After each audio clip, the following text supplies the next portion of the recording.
입법 로비 사건에 연루된 새정치연합 국회의원 3명 가운데 2명이 풀려나자 검찰은 증거를 보강해서 재판에서 다퉈보겠다는 입장입니다. 네, 철폐하로 지목된 새누리당의 송광호 의원의 체포동의안은 이번 주 초에 국회로 제출될 것으로 보입니다. 취재기자 연결합니다.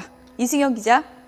네, 서울중앙지검에 나와 있습니다. 네, 먼저 입법 로비 수사부터 알아보겠습니다. 검찰이 주요 피의자로 지목된 의원들의 신병 확보에 실패를 하면서 증거 보강에 주력을 하고 있습니까? 네, 그렇습니다. 입법로비 사건에 연루된 새정치연합의 국회의원 모두 3명입니다. 하지만 김재윤 의원만 구속이 됐고 신계륜, 신학용 의원의 영장은 기각이 됐습니다. 검찰은 법원의 이 같은 판단을 두고 몸통은 풀려나고 깃털은 구속됐다면서 아쉬움을 드러내기도 했습니다. 입법로비 관련 법안을 대표 발의한 신계륜 의원의 영장이 기각됐다는 점을 납득하기 어렵다는 겁니다.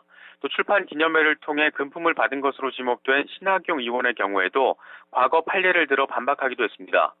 이에 따라서 검찰은 일단 보강 수사를 통해서 추가 증거를 확보하는 데 주력한다는 방침입니다.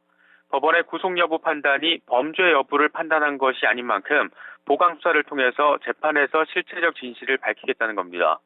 검찰은 구속된 김재윤 의원에 대한 수사를 통해서 추가 진술과 증거를 확보하는 데 주력한 뒤에 일괄 기소해 법정 공방을 벌이게 될 것으로 보입니다.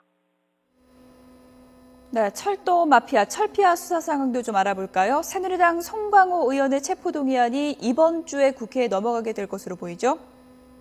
네, 그렇습니다. 통상 구속영장이 청구된 뒤에 법원의 체포동의 요구서가 정부를 거쳐 국회로 제출될 때까지 한 사나흘 정도가 걸립니다. 이 송광호 의원에 대한 구속영장이 지난 21일 밤에 청구가 됐기 때문에 내일쯤이면 국회로 체포동의안이 제출될 것으로 보입니다.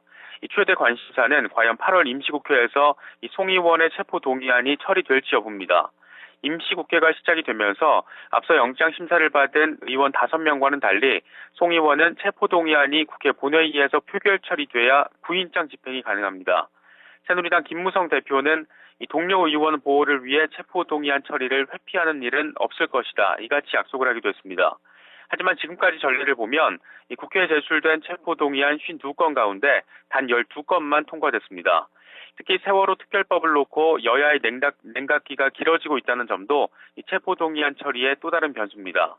여야는 당초 내일 본회의를 열기로 했지만 회의가 열릴지가 불투명한 데다가 회의를 연다고 해도 72시간 안에 체포동의안 처리가 이뤄질지 여부도 알 수 없는 상황입니다. 잊을만 하면 내놨던 국회의원들의 특권 포기 약속이 이번에는 지켜질 수 있을지 이번 주에 시험대에 오르게 될 전망입니다. 지금까지 서울중앙지검에서 YTN 이승현입니다.